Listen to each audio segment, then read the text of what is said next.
Bonsoir, bonsoir à toutes et à tous. Merci infiniment d'être là ce soir.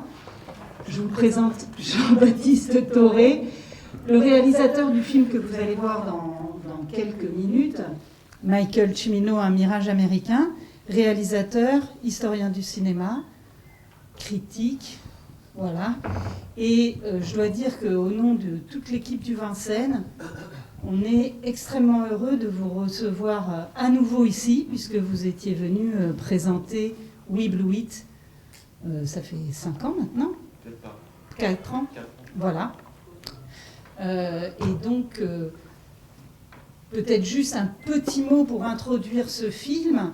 Et évidemment, on en parlera à l'issue de la projection avec vous. Merci beaucoup, Laura.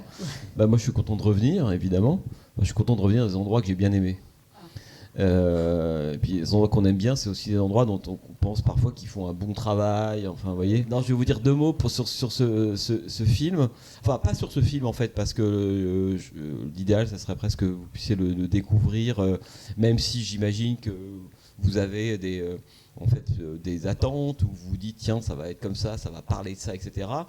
Donc je ne préfère pas du tout en parler et vous dire un peu d'où vient en fait ce film, comment il est né très rapidement. Et en fait, il remonte sans doute il y a une bonne dizaine d'années, je pense vers 2010, 2011 par là, qui est un moment où moi j'ai travaillé sur une nouvelle formule en fait de la revue les Cahiers du cinéma, qui venait de changer d'équipe et puis qui allait chercher d'autres personnes et qui un jour me demande ce que j'ai comme idée pour éventuellement. C'est souvent le cas comme ça, lorsqu'une nouvelle équipe arrive, elle a une sorte de désir de se renouveler ou d'aventure qui ne dure pas longtemps, mais pendant 2-3 semaines, il y a une fenêtre qui s'ouvre. Et je leur dis, moi, il y a quelque chose que j'aime énormément, ce sont les portraits, vous savez, dans une revue hebdomadaire américaine qui s'appelle le New Yorker, qui sont des profiles, plus précisément, qui font 25, 30, 35 pages, qui sont des sortes de très très longs textes à base à la fois d'analyse, d'essais, d'entretien, avec des artistes, quels qu'ils soient. Ça peut être des écrivains, des musiciens, des cinéastes ou autres. Et donc je leur dis, il me dit, oui, très bien, pourquoi pas, à qui tu penses ? Et je leur donne 3 noms, dont celui de Michael Cimino. Mais là, une fois que j'ai dit ça, j'ai rien dit, parce qu'une fois que le nom de Michael Cimino est lancé, le plus dur évidemment commence, c'est de se dire, où est Michael Cimino ? 2, est-ce qu'il acceptera la proposition, qui est très contraignante quand même ? Ça veut dire passer des heures et des heures et des jours avec cette personne-là. Et donc là, je vais rentrer dans une sorte de tunnel qui va durer 10-11 mois à la recherche de Michael Cimino, tout simplement. Parce qu'en 2010, plus personne ne sait où est Michael Cimino. Il a disparu. Je dis ça parce qu'en 2013-2014, il va revenir sur le devant de la scène avec La Porte du Paradis et on le verra énormément, notamment en France. Mais en 2010, tout le monde s'en fout de Michael Cimino. Or, il n'a pas réalisé de film depuis 1995, donc ça fait déjà 15 ans qu'il a à peu près disparu des radars. Et donc je commence à chercher, j'appelle des gens, personne ne sait où il est, des gens de revue, des cinéastes, directeurs de festivals, tout le monde s'en fout de Michael Cimino. Et je me dis, tiens, je vais faire comme je fais souvent, je vais essayer de trouver les avocats américains de Michael Cimino, ils sont forcément quelque part. Et là je tombe sur un des avocats qui accepte de me répondre et qui me dit, voilà, si vous voulez contacter Michael Cimino, contactez sa productrice, qui est Joanne Carelli, qui est la productrice de tous ses films, sauf Le Canardeur. Et voilà, et pendant quelques mois, Joanne Carelli va m'appeler régulièrement, elle habite à New York, pour me poser des questions sur ce que j'ai envie de faire, qu'est-ce que je veux faire avec Cimino, qu'est-ce que je pense de ses films, enfin plein de questions, et je comprends qu'elle relate très régulièrement à Cimino ce que je suis en train de lui dire. Alors, je comprends que c'est une sorte c'est la gardienne du temple. Et que voilà, il n'y a pas d'accès à Cimino, mais c'est souvent le cas à Hollywood. Si on n'a pas accès, si la gardienne vous ouvre pas les portes. Et puis je passe des mois comme ça à la voir au téléphone. Et puis un jour, moi je suis à Los Angeles pour complètement autre chose, et elle m'appelle et elle me dit c'est bon, Michael veut bien vous rencontrer. Et donc et elle me dit maintenant les cartes sont entre vos mains. S'il accepte de faire, très bien. Sinon, ne le prenez pas mal, tant pis. Et donc je rencontre Michael Cimino, on a un dîner tous les deux, et je vous en parlerai peut-être après parce que la première heure du dîner était hyper intéressante par rapport au sujet qu'on a abordé. Et à la fin de cette très très très longue discussion, il me raccompagne, il me dit alors quand est-ce qu'on se revoit ? Et là je comprends qu'il est d'accord pour que je passe du temps avec lui pour faire ce fameux profile à l'époque pour les cahiers. Et il précise tout de suite Et donc, l'origine du film, elle est là. Il me dit, on va pas s'asseoir dans une pizzeria de Beverly Hills pendant une semaine. Il faut que vous preniez la route avec moi. Je vais vous emmener sur des lieux de tournage et dans un endroit précis du Colorado. Pour aller à la rencontre de quelqu'un qui est un vieux cow-boy, un des derniers cow-boys qui existent, etc. Et je comprends que Cimino va le voir régulièrement. Et moi je lui dis d'accord, je veux bien, l'idée me plaît bien. Et donc c'est Cimino qui va organiser en fait ce voyage qu'on va faire tous les deux de la Californie au Colorado. Et le Colorado, on arrive dans le point d'arrivée de ce voyage, c'est un tout petit bled qui s'appelle Montrose. Je ne sais pas si certains d'entre vous le connaissent, mais qui est connu des amateurs de western, puisque c'est là que Henry Hathaway a tourné en 68 $100 pour un shérif. Avec John Wayne, et le cow-boy que je vais rencontrer était la doublure de John Wayne sur le film. Grand ami de Michael Cimino. Et donc on va faire ce voyage, et moi pendant ce voyage avec lui, je vais tout enregistrer en fait par des dictaphones dans la voiture, dans des diners, dans les motels, partout. Et donc quand je reviens à Paris, j'ai à peu près 50-60 heures d'enregistrement avec Michael Cimino. Je fais ce papier pour les cahiers, puis je me dis c'est quand même dommage, il n'y a pas le livre sur Michael Cimino en France. Pour moi c'est un signal vraiment important, donc j'en fais un livre en 2013. Les années passent, et il y a 2 ans, il y a une proposition en gros d'Arte qui me dit il y a la place pour faire un doc sur Michael Cimino. Et donc il me demande si ça m'intéresse. Alors bizarrement, je dois avouer que moi je mets un peu de temps à être séduit par le projet, parce que justement je le connais trop par cœur et que j'ai trop travaillé sur lui, et je vois pas du tout qu'est-ce que je pourrais faire de plus que en fait mettre en gros en image le livre que j'ai déjà écrit, enfin de faire un doc qui moi m'intéresse pas beaucoup, pour être tout à fait honnête. Et je vois pas du tout où il y a un film. Je vois où il y a un doc télé, mais je vois pas où il y a un film. Alors moi ce que je veux faire c'est un film, même si je dis ok je vais faire un doc télé. Et donc voilà, et donc je vais mettre un petit peu de temps quand même, et puis en fait tout se débloque le jour où je me demande, mais de façon très stupide dans la rue, en me disant mais au fait tous les gens qui sont dans la séquence, vous avez tous vu Voyage au bout de l'enfer parmi vous? On l'a repassé 2 fois il y a 15 jours. Et voilà, et donc tous les gens qui sont dans la séquence du mariage, la première partie de Voyage au bout de l'enfer et la dernière, c'est donc tourné il y a à peu près 40 ans. Qu'est-ce qu'ils sont devenus ces gens-là? Est-ce qu'ils sont encore vivants? Est-ce qu'il y en a qui se souviennent? Voilà, je commence à me poser ces questions-là, puis là ça commence à m'intéresser, et puis je me pose la question toute bête, qui est que dans Voyage au bout de l'enfer, le film aux États-Unis se passe dans une petite ville qui s'appelle Clairton en Pennsylvanie, et puis je me dis c'est où Clairton en Pennsylvanie, etc. Puis je me rends compte qu'il n'y a pas de Clairton en Pennsylvanie, ça n'existe pas. Et donc je re-enquête, et là je me rends compte que le film n'a pas été tourné à Clairton, mais dans un petit bled qui s'appelle Mingo Junction, et la Pennsylvanie du film c'est l'Ohio. Et donc je contacte les gens, alors je vous passe tous les détails, hein, mais les gens de Mingo Junction dans l'Ohio, et je leur dis voilà, alors est-ce que vous vous souvenez de ce film? Est-ce que vous étiez là? Est-ce qu'il y en a encore parmi vous qui sont presque des survivants du tournage? Et ils me disent oui, et puis je vous en dirai plus après. Et donc là, au moment où je raccroche avec l'un d'entre eux, vous allez voir, et c'est lui qui a un t-shirt Top Gun, je me dis là j'ai un film, je vois exactement ce que j'ai envie de faire maintenant, et c'est de là que en fait, le projet du film s'est vraiment monté, et ça a été tourné en janvier-février, enfin un peu avant, mais janvier-février 2020. Donc vraiment l'Amérique hivernale, on a vraiment eu très très froid, et on est rentré en fait à la fin du mois de février, et le confinement c'est une semaine après. Donc moi ça m'a permis d'avoir un confinement génial, de monter pendant tout le confinement du matin au soir le film, et voilà. Et alors, j'ai un micro regret que le confinement en fait m'a coûté quand même quelque chose, mais ça je vous le dirai après. Voilà. Écoutez, j'arrête là. Bonne projection, et on se retrouve dans 2h11. Merci beaucoup en tout cas. Merci beaucoup Jean-Baptiste, et puis très bonne projection. Moi ce que je trouve aussi très saisissant dans le film, quand vous parliez au début, vous avez dit cette phrase pour les gens de Mingo, j'arrive pas à le prononcer, Mingo Junction. Mingo, voilà. Le tournage du film, maintenant, c'est un mythe pour eux. Et du coup, je trouve qu'il y a quelque chose d'assez beau dans cette phrase, et qui travaille beaucoup le film, je trouve.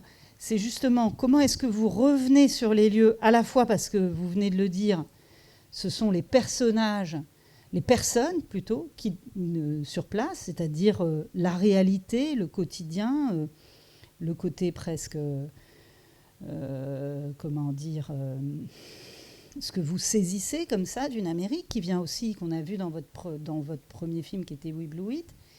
Et pourtant, immédiatement, ce qui me semble être, et j'aimerais bien que vous rebondissiez là-dessus, très très fort dans le cinéma de Cimino, c'est cette articulation entre saisir la quotidienneté comme ça d'un groupe de personnes et pourtant, dès le premier plan, quelque chose qui a à voir avec une mythologie.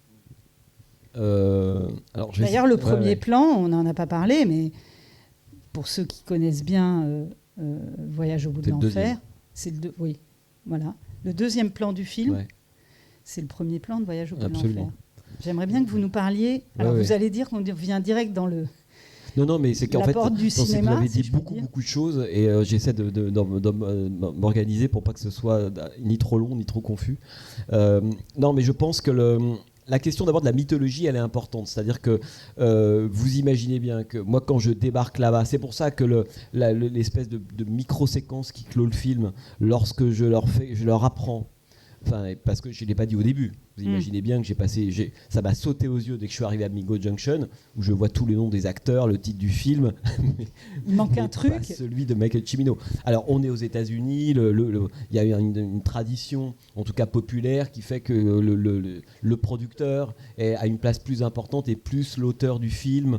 Et à part pour les cinéphiles, évidemment, le nom du réalisateur disparaît un peu en réalité. C'est qui a produit. Mais là, il n'y a même pas de producteur en réalité. Donc, moi, ça m'a frappé dès le début. Et je me suis dit, je ne vais pas les vexer. Je ne vais pas les braquer, je ne vais pas sortir mon savoir en disant, vous savez, voilà ce Murol qui est là depuis 15 ou 20 ans, en arrivant de France, il vous manque quelque chose, je ne suis pas l'inspecteur des travaux finis. Donc je me suis dit, à la fin, je vais quand même leur dire, après les avoir côtoyés, qu'on se soit apprivoisés les uns les autres, etc., quand même, c'est cette chose-là. Mais l'absence de Cimino, c'est un acte manqué intéressant. Ce que je veux dire par là, c'est que c'est pas juste, il faut rajouter le nom de Cimino, c'est que s'ils l'ont pas mis, il y a une raison profonde à laquelle ils n'ont même pas pensé, à savoir que pour eux, Voyage au bout de l'enfer n'est pas le même film que pour moi, ou pour nous ici. C'est-à-dire que pour eux, c'est pas un grand film de l'histoire du cinéma. Voilà. Donc ils n'en parlent pas comme n'importe quel critique ou cinéphile en parlerait, avec des mots un peu savants, un jargon, pouvoir le replacer dans une histoire du cinéma, dans le parcours de Cimino. Non, pour eux, j'ai envie de dire que c'est plus important que ça. Pour eux, Voyage au bout de l'enfer, c'est un moment de leur vie. Et c'est un moment, c'est-à-dire que disons que ce moment de leur vie, qui est une sorte d'âge d'or pour eux, qui correspond à un âge d'or économique, à un âge d'or de vie, un âge d'or du rapport aux enfants qui étaient encore là alors qu'ils sont partis, un âge d'or de tout, de la musique, et aussi leur âge d'or, puisqu'ils vont vivre cet événement pour eux exceptionnel qui est qu'Hollywood vient s'installer ici pendant quelques semaines. Pour eux, en fait, Voyage au bout de l'enfer, c'est un film qui raconte leur vie. Tout simplement. Donc, moi, ce qui m'a et pas du tout un film comme moi je l'envisage. C'est-à-dire que je suis pas né en Pennsylvanie, dans l'Ohio, ni rien, etc. Donc, ce que j'ai beaucoup aimé moi, en fait, c'est que ça m'a fait percevoir des choses dont on peut avoir l'intuition quand on travaille sur un cinéaste, mais de façon beaucoup plus évidente et beaucoup plus brutale d'une certaine manière, que la puissance du cinéma, c'est ça. Voilà.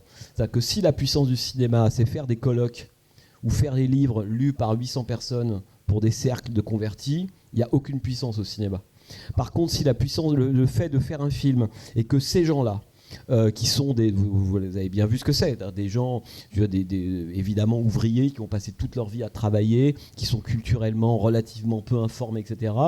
Si pour eux, je veux en faire important, c'est que là c'est un grand film.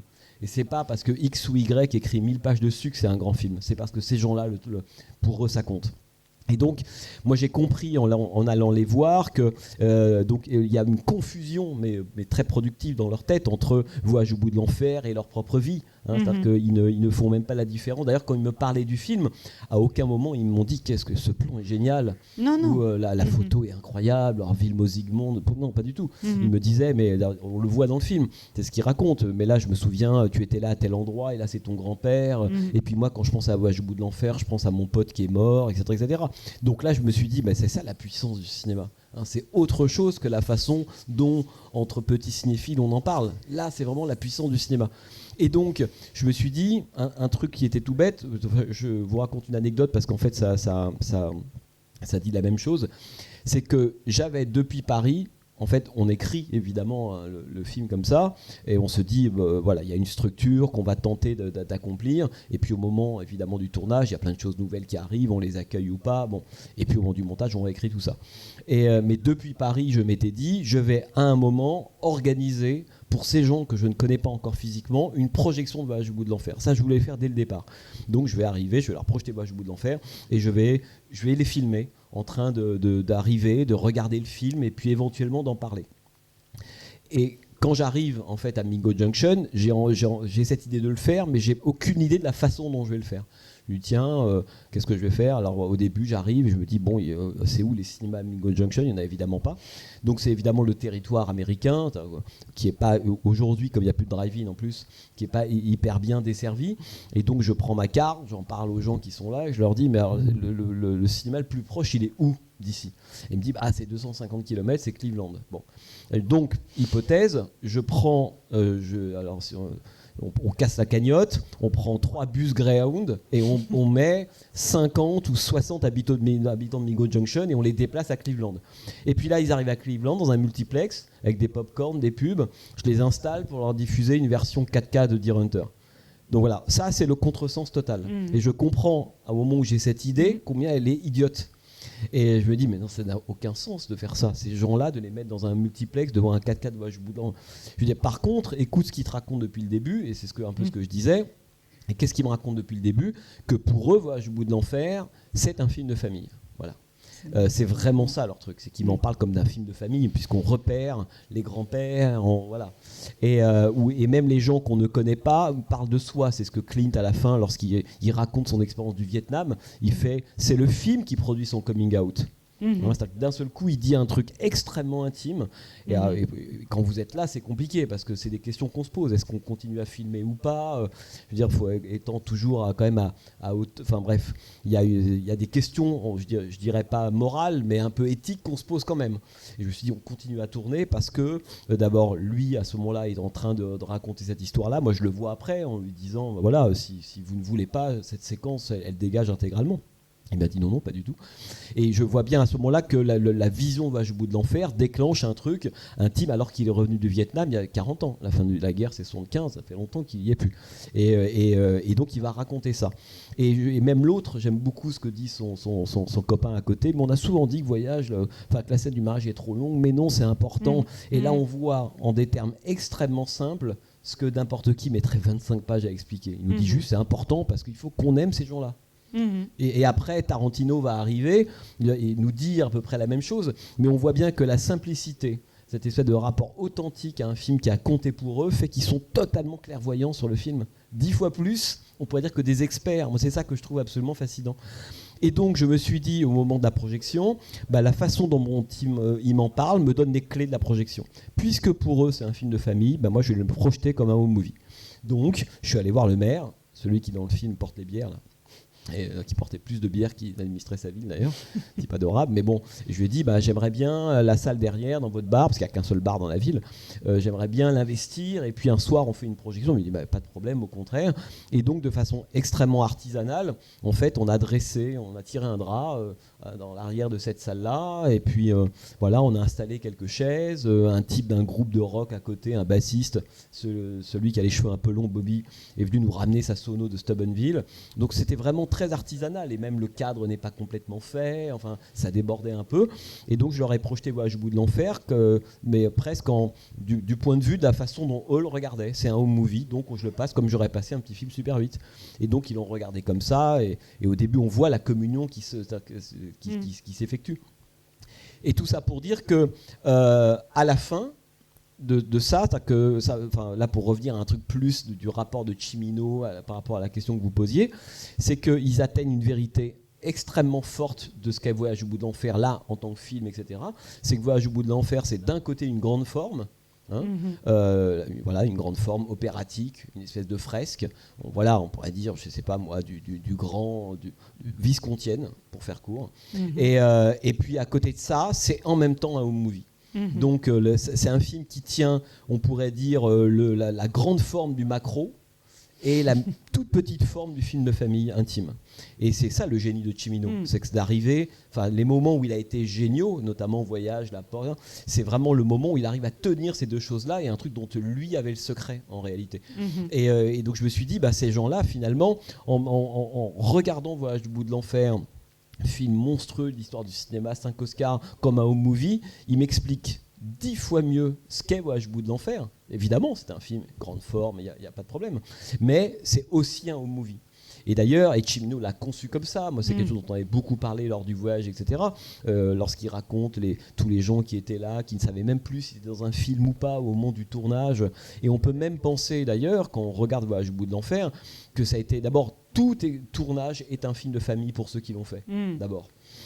Donc évidemment Cimino ou De Niro ou tous ces gens-là ne voient pas, ou ne voient plus le film en tant que c'est un objet d'art, etc.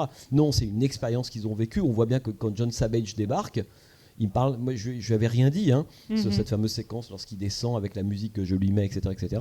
Il n'a parlé que de son père, John Savage. Ouais. Moi j'ai fait un long entretien avec lui pendant des heures, etc. Je lui posais des questions Voyage au bout de l'enfer, il me répondait sur son père. Donc à la fin, je me suis dit, il me raconte, pour lui, c'est un film qui a réglé, débloqué ou compliqué un rapport avec son père. Et lorsqu'on voit la séquence où il descend, qui était une séquence qui avait été pour le coup écrite avant, que j'espérais pouvoir faire. La première prise, c'est évidemment la première fois qu'il découvre. On ne pouvait pas se permettre de dire vous rentrez là, regardez, puis faisons une répétition. Il m'a fait confiance, je lui ai dit vous descendez là, il ne connaissait pas l'endroit, là vous restez pendant 10 minutes.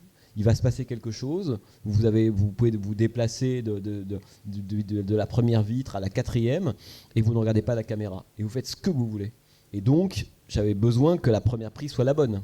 Si on avait eu répétition, c'était...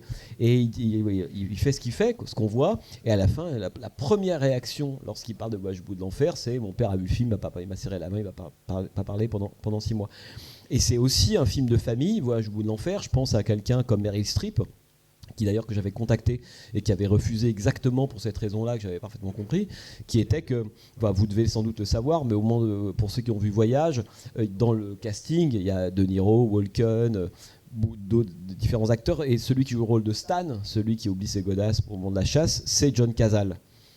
John Cazale, acteur absolument génial, qui a fait 4 films dans les années 70, 4 chefs-d'œuvre. C'est peut-être celui de l'histoire du cinéma américain qui a la filmo la plus parfaite.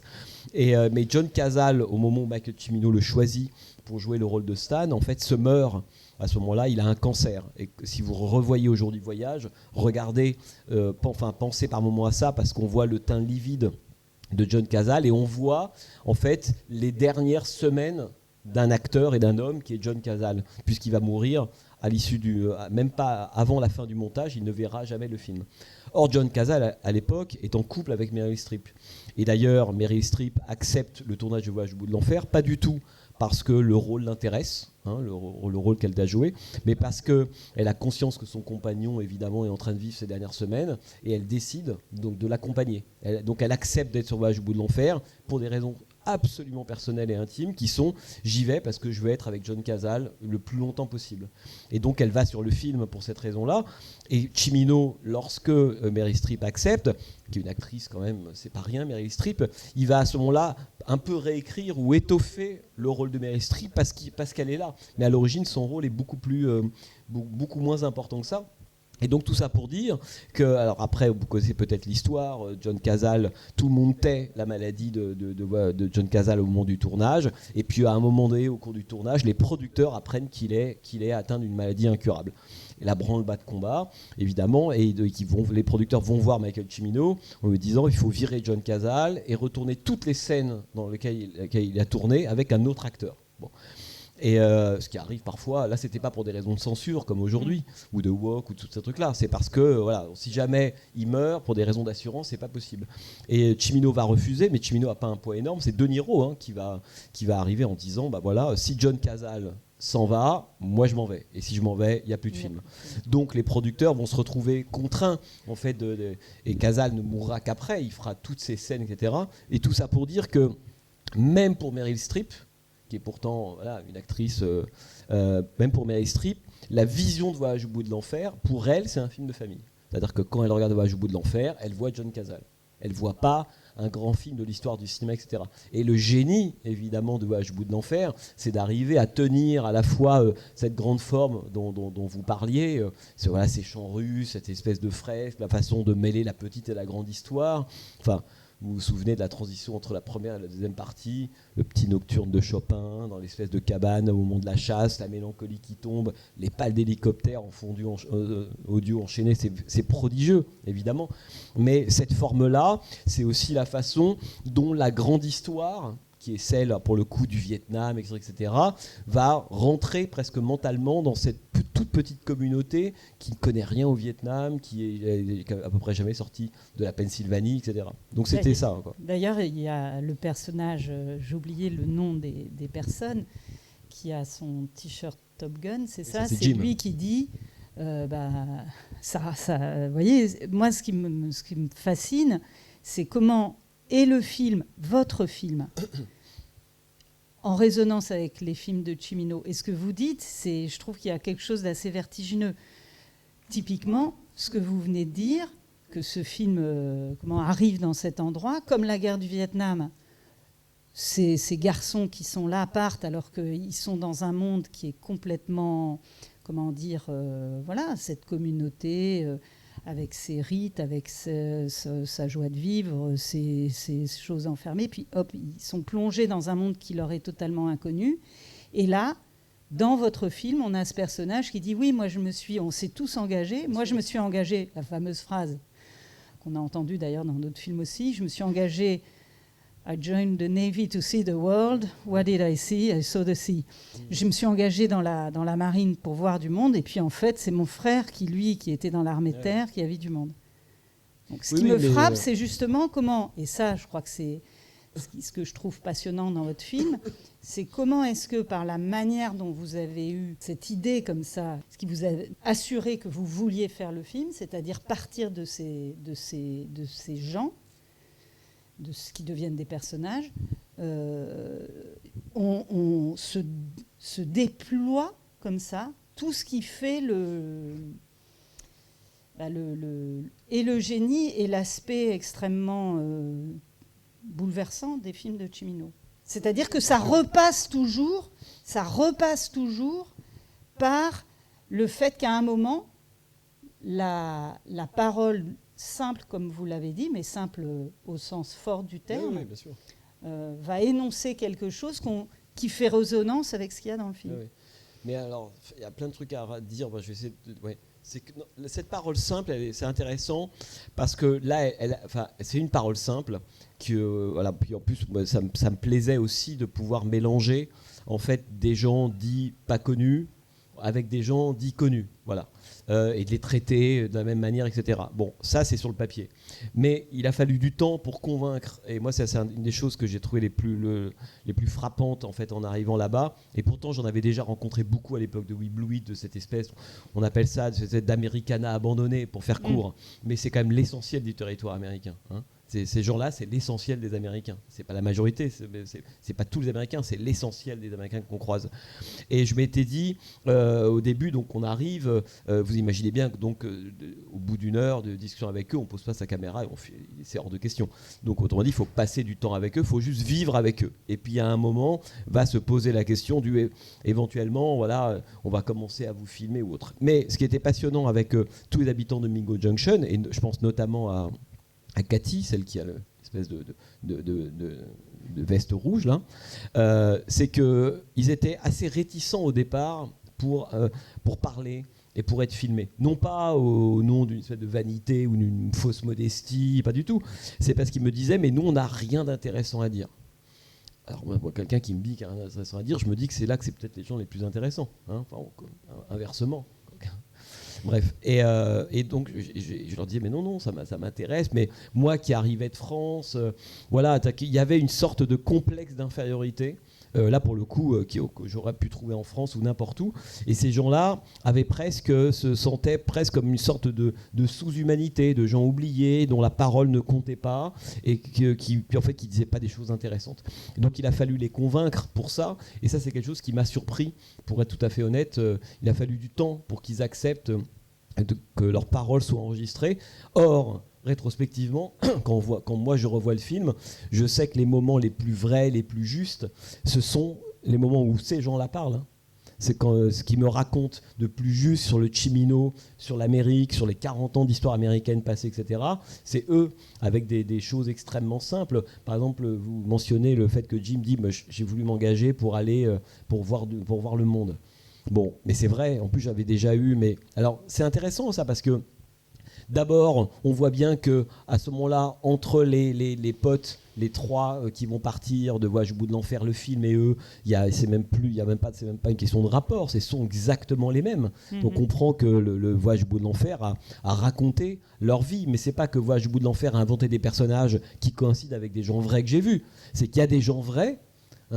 Qu'un jour Cimino a su saisir. C'est dans ce sens-là qu'il faut prendre la chose, à mon avis. C'est pour ça que c'est par Cimino qu'on comprend le reste en réalité, et que le reste est plus grand même que Cimino et presque plus intéressant à un moment. Et donc quand lui me dit effectivement on voyage pour ça, d'un seul coup, ça permet de comprendre. Alors, pour moi, ça fait une sorte de déclic de plusieurs choses. Quand j'avais filmé We Blew It il y a 4 ans, j'étais aussi à la rencontre de vétérans du Vietnam, qui sont encore très nombreux aux États-Unis, regroupés en plein d'associations. Dans n'importe quel État, il y a 15, 20, 30 associations de vétérans du Vietnam qui se regroupent pour différentes raisons, etc. Mais c'est encore une population extrêmement présente aux États-Unis. Et l'un d'eux que j'étais allé voir, c'était en Californie, m'avait dit à un moment, il racontait cette histoire-là, c'était le même type que Jim, qui disait, voilà, nous, on voulait voyager, on n'a pas pu, et puis aller au Vietnam, c'était pas pour des convictions politiques, idéologiques, pas du tout. C'est juste que on pouvait sortir de notre petit... de ça, on est tout frais payé, sinon c'est des gens qui ne sortent jamais de chez eux. Donc, ces gens-là sont partis. Et puis, ils sont revenus, et dans We Blew It, l'un d'entre eux disait, on revient, on comprend qu'il y a eu 10 ans de protestation, ou 7 ans, ou 4 ans de lutte anti-guerre du Vietnam par une partie des Américains, et notamment de toute la partie contre-culturelle, Jane Fonda, tous ces gens-là, et on rentre, non seulement on n'est pas vraiment accueillis comme il faut, mais en plus on nous traite de baby killer. Et je me souviens à l'époque de We Blew It, quand le type me dit ça, il l'a toujours 40 ans après en travers de la gorge. Et je mets ça en relation avec la séquence des vétérans de la marche Washington au moment de l'inauguration du mouvement du monument de Mayalin à Washington. Et quand j'ai fait le voyage avec Cimino, j'ai senti qu'il y a des moments, on l'entend, il a une voix qui est assez posée, calme, monotone, et il y a 2-3 moments où là, il y a un truc qu'il n'avait pas digéré, donc ça. Et parce que lui va aller à ce moment-là à Washington, c'est tout ce qu'il raconte, etc. Et j'ai compris, et je m'en veux de ne pas avoir eu le réflexe de lui reposer des questions là-dessus. J'ai compris tardivement, presque au moment où j'ai fait le film, pourquoi en fait le comportement, cette séquence-là l'a à ce point heurté et fait vomir. Et quand il parle, on sent qu'il en a gros sur la patate, quoi. C'est parce qu'en fait, Cimino, qui s'est intéressé à cette communauté, là, comme ça, à l'Americana, c'est ça qui intéressait Cimino, on l'aura aussi dans La Porte du Paradis, etc. C'est que Cimino n'a pas digéré le fait que dans les années 70, il y avait grosso modo 2 Amériques qui s'affrontaient. Il y avait l'Amérique qui sera du côté de Voyage au bout de l'enfer en 78, et l'Amérique qui sera du côté de Coming Home de l'HB au même moment. Jane Fonda contre Voyage au bout de l'enfer, grosso modo. L'histoire est connue, ils vont même... ne pas se serrer la main dans l'ascenseur qui mène aux Oscars, etc. C'est 2 Amériques qui sera dans Chien de faïence, qui se détestent littéralement, Et ce qui a choqué Cimino, c'est pas cette espèce de moment, parce que Voyage au bout de l'enfer, quand il sort, a été extrêmement attaqué, évidemment. Il a eu beaucoup de succès, mais il a été beaucoup attaqué. Ce qui le choque, c'est que 8, 9, 10 ans plus tard, en fait, tous ceux qui étaient contre la guerre du Vietnam, cette catégorie de gens qui a plébiscité Coming Home de Al-Ashby, n'étaient pas dans les rues de Washington pour soutenir les vétérans. Mais pourquoi ils ne sont pas dans les rues pour soutenir les vétérans ? Parce qu'ils confondent à ce moment-là le vétéran et l'administration et le gouvernement. Pour eux, le vétéran est responsable. Il a bien voulu, etc. Or, Cimino, il a le point de vue exactement inverse. Cimino, alors pour ceux qui connaissent un peu Pasolini, il a un rapport pasolinien à tout ça. Vous savez, dans les années 70, au moment des années plomb en Italie, Pasolini disait à ses collègues, à ses compagnons de route politique, donc de gauche et communistes, on disait mais arrêtez de critiquer les flics, arrêtez de vous attaquer aux flics, les flics c'est les fils du peuple. attaquer le gouvernement, le ministre, etc. Mais les flics, c'est les fils du peuple. Et c'est exactement en fait ce qui faisait gerber Cimino. C'est que les vétérans, en fait, c'était les fils du peuple américain. C'est-à-dire que les gens les plus favorisés à cette époque-là étaient tous dans l'académie militaire aux États-Unis, etc. La chair à canon, ceux qu'on allait drafter, etc., c'est des gens comme Jim, qui n'avaient aucune conscience ni politique ni idéologique et qui sont morts là-bas pour une guerre évidemment ridicule. Enfin, là, c'est encore un autre débat. Et Cimino disait, ce qui est complètement fou, c'est que tous ces gens qui étaient contre la guerre ont mis dans le même bain, on pourrait dire, l'administration, le gouvernement, la décision politique, etc., avec les gens qu'on a utilisés pour aller le faire et qui, eux, étaient complètement à l'ouest, quoi. Et ça, c'est quelque chose qu'il n'a pas digéré, en disant... Et c'est pour ça on pourrait dire qu'il est totalement cohérent et conforme avec son geste d'aller voir cette communauté de voyage au bout de l'enfer, c'est que les fils du peuple, il les filme à Mingo Junction, mais il va continuer d'aller les voir, y compris quand ces gens reviennent du Vietnam. Et ça, c'est quelque chose que j'ai vraiment compris au contact de ces gens-là. Vous voyez ce que je veux dire ?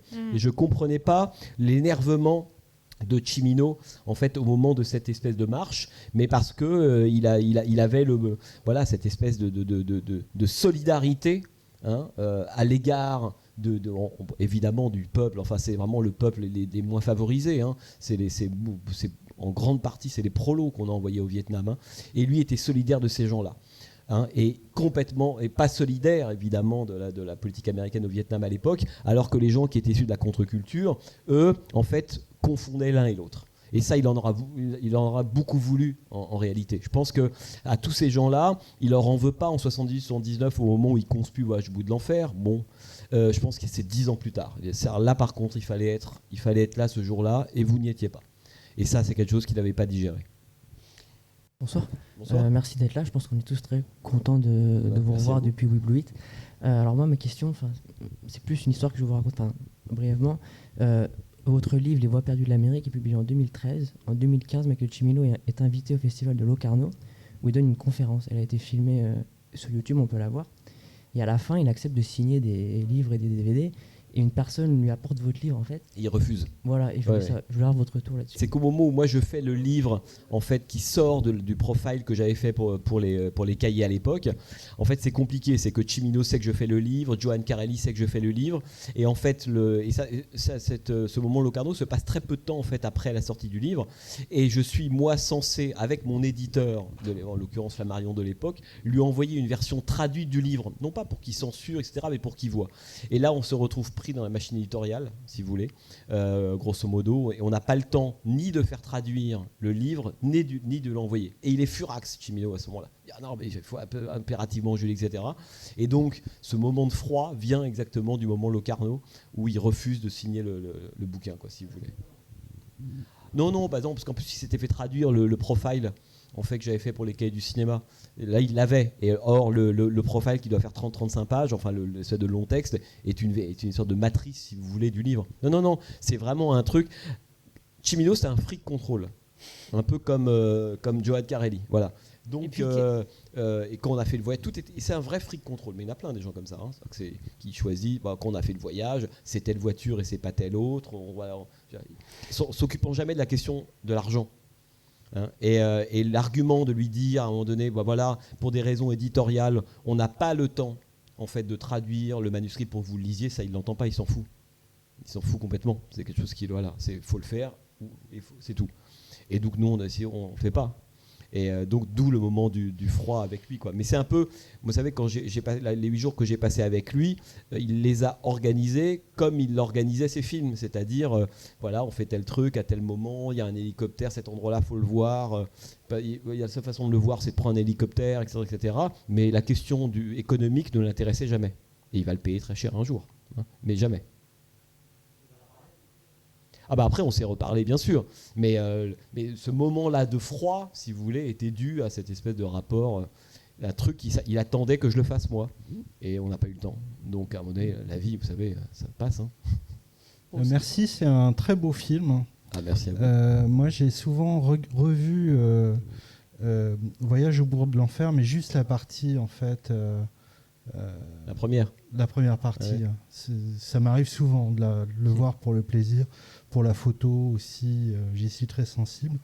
Et je trouve qu'il y a beaucoup d'émotions dans les voix. C'est quelque chose là je sais que vous êtes très imprégné de votre film et presque en occulter une certaine émotion qui est portée par les voix, par les expériences, par le paysage et par la voix de Cimino aussi.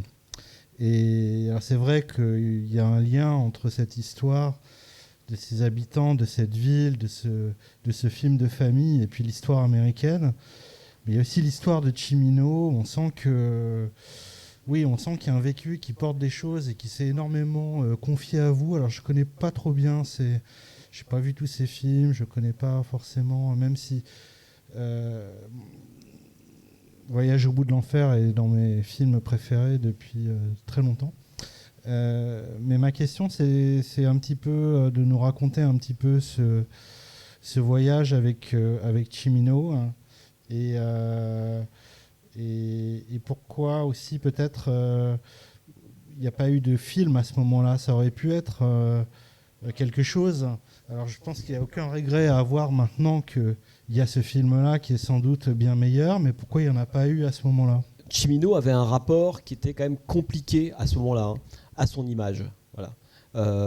Parce que vous connaissez peut-être les différentes apparences physiques de Cimino au cours des 40 dernières années. Donc physiquement, le Cimino de 78, des années 70, ne ressemble pas au Cimino de la fin des années 80 et encore moins au Cimino du début des années 2010. Bon.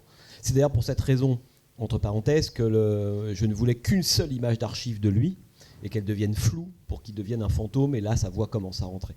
D'abord parce que je pense que quand on ne montre pas quelqu'un et qu'on entend sa voix, il est 10 fois plus présent que si on le montre sans arrêt. Mais donc il avait ce rapport-là. Moi, quand j'ai fait le voyage avec lui, à l'époque, j'ai pas du tout, même dans la tête, l'idée de faire ce que vous avez vu là, hein, pas du tout. Pour moi, c'est d'enregistrer la matière sonore avec lui. Ça, pour moi, c'est important, évidemment, parce que c'est une sorte de mémoire qu'on recueille, bien sûr. Mais pas du tout de le filmer. Et je pense même, si je lui avais dit, finalement, je vais enregistrer, et je prends aussi une caméra. D'abord, on ne peut pas tout faire en même temps. Parce que, vous savez, quand vous passez... vous auriez pu partir avec un... Ouais, mais l'intimité, elle est importante. C'est-à-dire que le voyage, si on était 3, ça changeait tout. Vous voyez, comme dirait Stanley Donen, c'est un voyage à 2. Hein, c'est pas un voyage à 3. Là, souvent, une troisième personne casse tout un dispositif, 4 ou 5. Et dans le documentaire, c'est très important, les gens avec lesquels vous êtes. Il y a des moments où il faut être seul avec quelqu'un. Et même quelqu'un qui serait à côté, qui dirait « je n'écoute pas, je regarde », ça gâche tout. Non.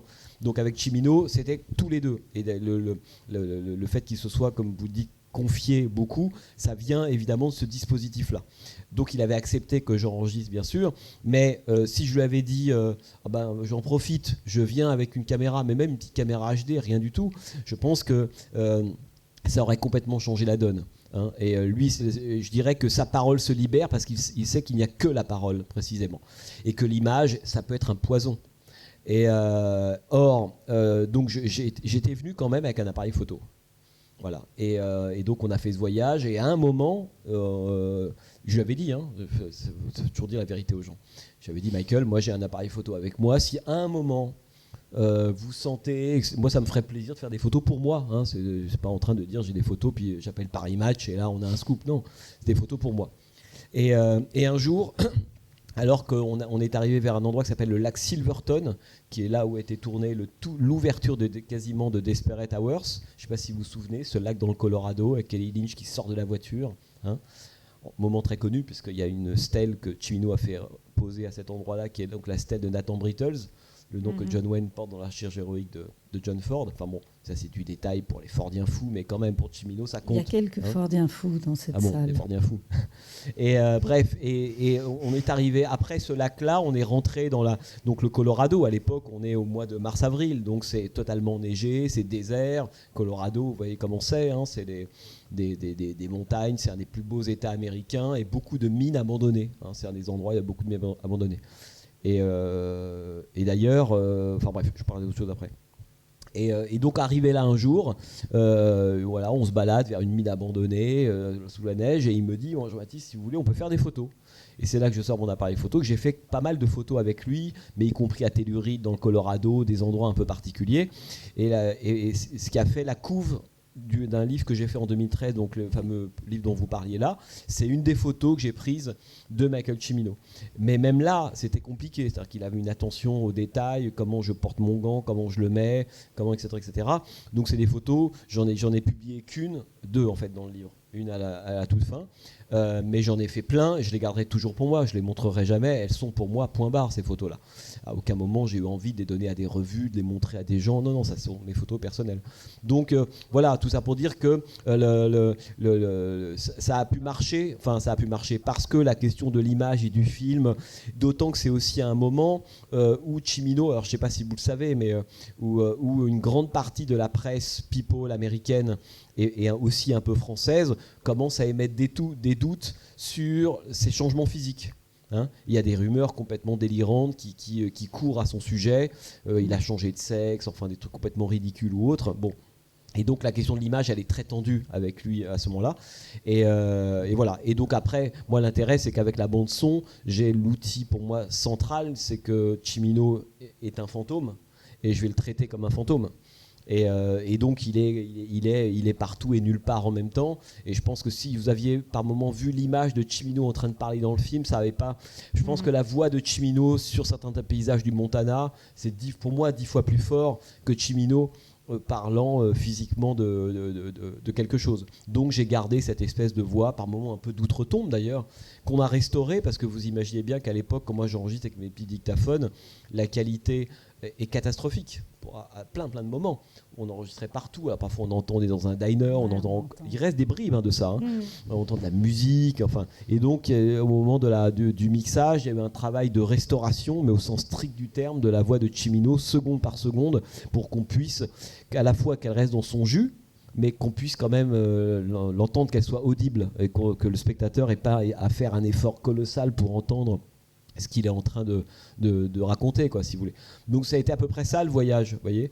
Et c'est qu'après, moi je me suis dit, avec cette matière-là, j'ai un personnage parce qu'une partie du voyage, on passe par les mêmes routes que j'avais prises avec lui. Pas tout, bien sûr, mais une partie, c'est avec lui, quoi, si vous voulez. Et puis, vous m'avez demandé, non, pour terminer complètement, parce que vous me disiez, c'est quoi le voyage ? Qu'est-ce qu'on apprend de quelqu'un comme ça quand on passe pendant 8 jours ? Alors, je pourrais vous faire 2 réponses. La première, c'est qu'on n'apprend rien de plus que ce qui est déjà dans les films. Moi, et c'est ça que j'aime beaucoup quand Cimino dit « Je ne parle jamais de ma vie privée, personnelle, etc. » parce que tout est dans les films. Vous n'avez pas besoin de le savoir. Tout est dans les films. Et moi, je crois beaucoup à ça. J'ai jamais rencontré de cinéaste, surtout américain ou italien, mais un peu français, ça je les connais moins, mais la plupart des cinéastes que j'ai rencontrés, en fait, quand j'ai appris des choses de leur caractère, de leur comportement, des choses privées, je me suis toujours rendu compte que tout était déjà dans les films. Autrement dit, les grands cinéastes, leurs films leur ressemblent. Voilà, c'est pas compliqué. Cimino, c'était ses films. Pour regarder Cimino, vous déduisez la personnalité de Cimino en regardant en réalité ces films. Alors après, moi, ce qui m'a intéressé, j'ai 1000 souvenirs bien sûr, mais l'un d'entre eux, c'était son rapport au paysage. C'est-à-dire que quand il m'a dit au début, on va prendre la route, moi je trouve ça sympa, mais j'ai le sentiment, peut-être que je ne prends pas la mesure de l'importance pour lui que ça a de prendre la route. Je me dis, si c'est bon, aller voir des lieux de tournage, c'est un truc de geek. Tiens, j'ai tourné ça là, et tout le monde fait ça partout sans arrêt aujourd'hui. Mais c'est pas pour ça, en fait, qu'il voulait que je prenne la route. C'était pas pour me montrer un peu comme un geek. Tiens, à tel endroit, j'ai tourné cette séquence-là. Et puis sur YouTube, il y a plein de trucs comme ça. Il se passe jamais rien. Il n'y a aucune magie dans ces images-là. Lui, je pense qu'il avait envie de me donner une sorte de virus, ou de me, voilà, avec l'espoir que je l'attrape un tout petit peu, qui est que le rapport à l'espace, son rapport à l'espace américain, il est unique. Et si on ne le vit pas à un certain moment, on ne comprend pas ce que c'est que l'espace américain, le traverser. Voilà, moi qui suis un obsédé de ça, des road movies ou autres, lui, voilà, et je pense qu'il y a une forme j'ai compris intimement ce qu'il voulait faire à ce moment-là. À savoir que traverser un espace américain, l'espace aux États-Unis, on peut traverser plein d'espaces dans la vie, mais jamais quand je traverse un espace en France, je ressens le début du quart de ce que je ressens quand je suis sur le territoire américain. Mais parce que c'est un espace métaphysique, existentiel, voilà, c'est pas un espace pittoresque comme en France. Donc et ça, je pense qu'il avait vraiment très envie de me faire comprendre ça, ce qui fait qu'au cours du voyage, il m'a parlé beaucoup plus, bizarrement, d'Amérique, d'architecture, de paysages, de choses comme ça, par moments que de cinéma. C'est-à-dire que la butée, si vous voulez, des conversations avec Cimino, le cinéma, c'était le début. Mais à la fin de la conversation, c'était toujours autre chose. Hein, c'est qu'il partait. C'était pas un cinéaste cinéphile, Michael Cimino. Vous voyez, contrairement à beaucoup de gens de sa génération, comme, je sais pas, De Palma, Scorsese, enfin tous ces cinéastes qui sont des gens qui ont vu des films à n'en plus finir, et par moments même dont la toile de fond est le cinéma lui-même. Cimino, pas du tout. Hein, c'est pas quelqu'un qui, pour lui, le cinéma devait atteindre un point qui devait le dépasser. Si on fait des films parce qu'on aime le cinéma, c'était pas son truc du tout. On fait des films parce qu'on a un truc à raconter, on a un espèce de rapport mystique à quelque chose, on veut fantasmer une communauté, une Amérique, toutes ces choses-là. Mais si le cinéma, sa visée, c'est à la fin de parler de cinéma, ça l'intéressait pas du tout. Donc c'était pas un cinéaste cinéphile dans ce sens-là, vous comprenez ? Pour lui, le cinéma n'était qu'un moyen, en fait, d'expression d'autre chose. Pour repartir là-dessus vers plus une remarque et rebondir sur le film, et sur cette question de cette sensation de qu'est-ce que c'est que de traverser cet espace, c'est aussi quelque chose qui est, par exemple, dans Le Canardeur, on peut dire que c'en est presque le sujet, je ne vais pas dire le sujet central, mais au fond, c'est de ça dont il s'agit aussi dans le film. Oui. Et parce qu'en fait, le problème de Cimino, enfin, c'est pas son problème, c'est qu'en fait, il a un rapport. D'abord, c'est quelqu'un qui vient de l'Est. C'est tout bête, mais il faut le savoir. C'est-à-dire qu'il vient de l'Est, d'une famille plutôt cultivée. Son père est éditeur de musique. L'histoire de l'Est des États-Unis. Bien sûr. Il y a un autre Est dans votre film. Il y a un Est secret dans votre film. Oui, qui est cette espèce aussi d'endroit de la vieille Europe, comme une espèce de truc qui est dans le fond de cerveau de Cimino, comme dans celui de beaucoup d'Américains. Hein. Donc, la question de l'espace américain, elle lui est d'une certaine manière, pour lui qui vient de la côte est, de cet endroit-là, presque aussi étrangère que pour moi. C'est-à-dire que quand Cimino va parcourir le territoire américain, il va découvrir une Amérique, un Ouest américain, qui est aussi presque exotique que l'est l'Amérique pour moi quand j'y vais, d'une certaine manière. Donc, parce qu'il ne faut pas oublier qu'être américain, ça ne veut rien dire. Quand on a passé son temps à vivre, je ne sais pas, dans le New Jersey et qu'on débarque en Arizona, c'est un choc thermique. Ceux qui ne connaissent qui vivent dans le Montana, l'état des mondes, comme les Américains appellent le Montana, l'état avec beaucoup de montagnes et peu d'hommes. Et ces gens-là débarquent à Miami en Floride, c'est un autre monde. Donc l'Amérique, ça veut évidemment à peu près rien dire. Je dis à peu près parce que la question de la communauté et de l'idéal est quand même ce qui relie tous ces gens-là. Mais bon, et donc Cimino, lui, quand il va aller à la recherche de cet Americana, parce qu'en fait, on ne comprend pas le rapport de Cimino à l'espace. Il y a ce que vous avez dit, hein, ce qui en fait d'ailleurs un très grand cinéaste aussi. Hein. Moi, je dis souvent, parce que pour moi c'est capital, que qu'on repère la qualité d'un cinéaste aussi à la façon dont il sait mettre en espace et dans la profondeur de champ des personnages. Beaucoup aujourd'hui de films sont pas mis en scène parce qu'on sent qu'on a des personnages qui se disent des choses, qui vont vers l'un vers l'autre, qui racontent une histoire, mais à aucun moment on a le sentiment que le décor ou l'espace dans lequel ils sont plongés interagit ou compte sur ce qu'ils sont, comment ils agissent, etc. C'est le cas des 3/4 des films aujourd'hui. Hein. On pourrait dire que les gens jouent devant un fond vert, puis demain on change le fond vert, ça ne changera rien ni à l'histoire, ni à la psychologie, etc.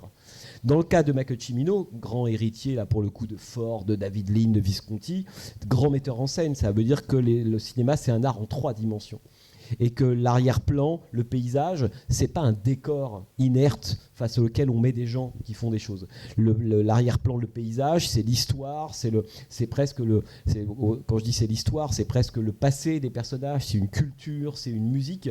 Et quand vous prenez le Canardeur, on peut pas se dire bon, on va filmer le Canardeur, je sais pas moi dans le Tennessee. Non, le Canardeur, c'est le Montana. Le Voyage au bout de l'enfer, c'est dans ces régions-là. Et ça, c'est quelque chose qui s'est un peu perdu aujourd'hui, d'abord parce que le niveau des metteurs en scène s'est plutôt un peu baissé, et aussi parce que l'arrivée de l'image numérique a évidemment déréalisé en fait, cette espèce de rapport à l'espace qu'un acteur sent. Vous savez, quand un acteur, tous les acteurs vous le diront, je parle d'un grand acteur, hein, Quand vous le mettez dans un espace, en particulier, il ne jouera pas de la même manière, il ne dira pas ses phrases de la même manière, il ne bougera pas de la même manière s'il est dans cet espace-là plutôt que dans un autre. Alors quand vous privez la troisième dimension aux acteurs, vous leur dites non, c'est un fond vert. C'est hyper compliqué. Et donc pour le metteur en scène, on lui enlève une jambe, les acteurs, on leur enlève une jambe, et donc on perd une dimension absolument capitale de ce que c'est que mettre en scène au cinéma. Et tout ça pour dire que lui, son rapport à l'espace, c'était à la fois tout ça, mais c'était aussi la conviction qu'il avait que Cimino, il avait un fantasme d'Amérique. Voilà. D'où le titre Mirage américain. C'est-à-dire qu'il courait dans sa tête après une sorte d'idéal américain. Alors bon, on pourrait en parler des heures, mais grosso modo, c'est le geste de Michael Cimino. Quelque part, il y a préservé, intact ou à retrouver une espèce d'Amérique originelle, l'Amérique des communautés fordiennes, l'Amérique du peuple, le peuple américain. Il est toujours là quelque part. Et donc tous ces films, c'est ça. Tous ces films, c'est ce que dit à un moment donné, c'est le personnage de Stanley White dans L'œil dragon, qui est le personnage le plus autobiographique de Michael Cimino. Je pense à ce plan que je remets dans le film lorsque Mickey Rourke regarde le drapeau américain de façon un peu muette et en même temps envieuse. Tout le cinéma de Michael Cimino est dans ces deux plans-là. Est-ce que ce drapeau il existe? Il incarne quoi? Est-ce que je ne fantasme pas sur ce drapeau quelque chose qui n'existe pas? Ce que dit Oliver Stone. Regarde en bas, c'est Sidney Lumet, toi tu regardes John Ford. Une phrase absolument formidable qui ramasse tout ça. Et donc, on pourrait dire que le fantasme de Cimino d'aller retrouver une Amérique, parce que Cimino est quelqu'un qui est aussi, pour le coup, qui commence à faire ses films dans les années 70, Voyage au bout de l'enfer, après 10-12 ans de soubresaut politique, historique extrêmement fort. Donc, c'est pas un réactionnaire au sens où le cinéma américain des années 80 va imposer cette idéologie-là. C'est quelqu'un qui sait bien que tout ça a eu lieu. La guerre, la fracturation, l'éclatement communautaire, la critique, la violence, il le sait tout ça, mais il se dit, mais quand même, il n'y a pas de peuple américain si à un moment on n'arrive pas à retrouver cette espèce de sens de la communauté. Ça ne veut pas dire qu'on oublie qu'il n'y a pas eu le Vietnam, évidemment, Voyage au bout de l'enfer, mais quand même, c'est-à-dire qu'il faut reprendre cette ligne-là, d'où son amour immodéré pour John Ford, comme d'ailleurs c'est l'amour de tous les gens qui aiment l'Amérique ou le cinéma américain. C'est John Ford et le reste, quoi. Mais on voilà. est bien d'accord là-dessus. Ceux qui viennent souvent ici le savent. Bon, et donc c'est intéressant parce qu'on voit très bien que son amour pour John Ford, qui est sans doute un peu fondateur, et on peut même penser que c'est par moments une image d'Épinal qu'il a chassée. Et lorsque l'un des collègues de Stanley White dans Les Dragons dit à Mickey Rourke, tu poursuis quelque chose qui n'existe pas, c'est aussi la part presque consciente par moment de Michael Cimino. Mais c'est pas grave, c'est-à-dire que Cimino a jamais voulu trancher dans ses films entre ce qui existe et ce qui n'existe pas. C'est ça ce qui en fait, à mon avis, un grand poète. C'est que pour lui, c'est un débat, c'est un débat de sociologue, quoi. Alors que ça existe ou ça n'existe pas, l'Amérique que je cherche? Non, l'Amérique c'est un idéal, et dès lors que je la cherche, il y a une chance qu'elle existe. Et c'est la fin de Sun Chaser, pour ceux qui ont vu ce film. Qui a vu Sun Chaser parmi vous? Ouais. Nicolas. Ah, vous vous souvenez de l'apparition du chaman? Attends. Il y en a 3 qui l'ont vu, je crois, parmi vous. Attends. Ouais. Nicolas, écoute. Ah, Nicolas, il faut... Et non. Et donc, Sun Chaser, pour ceux qui n'ont pas vu, je rappelle en 2 secondes l'argument, parce que c'est un film qui a été relativement peu vu, un peu sous-estimé, mais c'est presque un des films les plus chimiquement purs, je ne dis pas les meilleurs, mais les plus chimiquement purs de ce que c'est que Michael Cimino. Et dans Sun Chaser, on a un espèce de médecin de Beverly Hills, joué par Woody Harrelson, donc il vit dans sa bulle matérialiste de consommation, Beverly Hills, etc. Et un jour, il est pris en otage par un détenu, qui est un latino, un jeune détenu qui est atteint d'une maladie incurable. Et ce jeune détenu va donc prendre en otage Woody Harrelson, ce médecin, et il veut le contraindre à l'emmener quelque part dans l'espace américain, à un endroit où il pense qu'il y a un paysage, en vrai, qu'il a trouvé lui dans un livre d'images. Et donc ce détenu, dans sa prison, avait trouvé une image dont une légende indienne dit que si on atteint ce lac, on est guéri de tous les maux, et lui, il croit à cette image. Et donc tout le film, c'est la poursuite d'une image. C'est comment on va poursuivre une image qu'on a vue, mais vraiment une image d'Épinal là pour le coup, et ça devient un road movie. Sun Chaser est un remake caché du Canardeur pour ceux qui ont bien en tête les 2 films.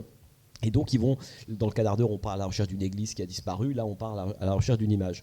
Et donc ce qui est très très beau, c'est que, et vous voyez, j'ai mis un extrait à ce moment-là, à la fin du film, le Blue, le personnage du latino, et le médecin vont arriver dans, on pourrait dire, la réalité, dans le physique de cette image qu'ils ont vue. Cette image, finalement, elle renvoie à un lieu qui existe vraiment, ce qui est une métaphore parfaite de ce que c'est que l'idéal américain pour Michael Cimino. Si on s'enfonce dans l'espace, si on croit à la nature, si on écoute ces signaux, etc., on trouvera cet idéal-là. Et Cimino fait le cadeau à son personnage de l'apparition du chaman. Alors le chaman, il existe, il n'existe pas, mais on s'en fout complètement. Il est là sous nos yeux.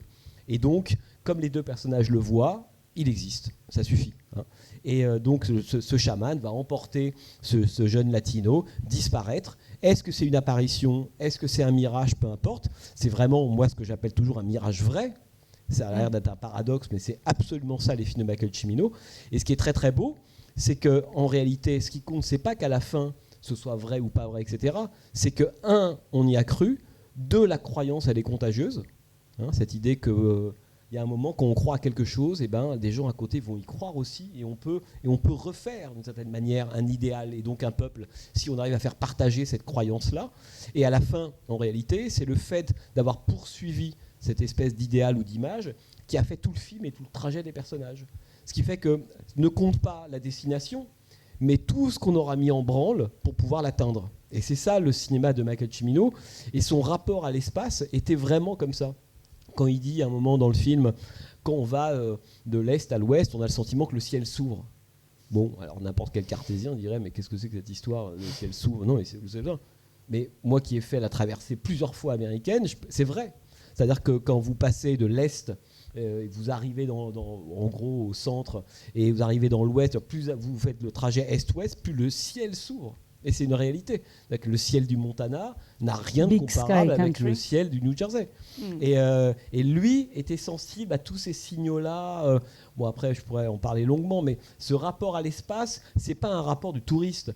C'est pas un rapport exotique. C'est un rapport beaucoup plus profond. C'est que l'Amérique, elle est l'idéal américain, l'histoire, c'est logé dans l'espace. Et on pourrait presque dire qu'il a un rapport mystique, en fait, à l'espace. Et moi, quand j'ai posé mes caméras dans ces différents endroits, ce rapport mystique, on le sent tout de suite. Hein, c'est que vous mettez votre caméra, et ben tous les fantômes, ils sont là. Hein. C'est quelque chose d'assez magique. Hein. Merci pour ce film. Voilà, alors il a un côté très très intimiste. Et je voulais savoir pourquoi vous aviez choisi de faire parler Oliver Stone et Tarantino. Pourquoi eux? Et qu'est-ce que vous attendiez d'eux? Voilà. D'abord, il faut que je vous dise, juste avant de répondre, que j'avais demandé à d'autres, à trois en particulier. Meryl Streep, je l'ai dit, qui m'a dit non. Walken, que j'avais déjà rencontré à l'époque du livre que j'avais fait, mais Walken, il était rincé. C'est-à-dire que Walken, il racontait toujours la même chose depuis 10 ans, etc. Et pour moi, il y a quelque chose qui était très important, c'est qu'on vit tellement à une époque où les gens s'expriment trop, c'est donc que la parole est complètement démonétisée. Hein. C'est-à-dire que vous avez supplément DVD, YouTube, Brut, tous ces trucs-là, au bout d'un moment. Donc la parole, aujourd'hui, elle a moins de valeur qu'elle en avait il y a une dizaine d'années, parce que tout le monde parle sans arrêt, donc ça vaut plus rien. Et Walken... moi, je l'avais déjà senti il y a un peu moins de 10 ans. Il était déjà un peu en pilote automatique. Il en avait marre de parler de Voyage au bout de l'enfer. Et surtout qu'il racontait toujours la même chose.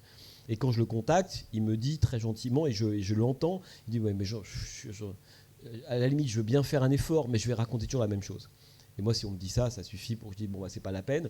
Et donc j'ai compris. D'une certaine manière, il m'a rendu service en me disant non. Bon.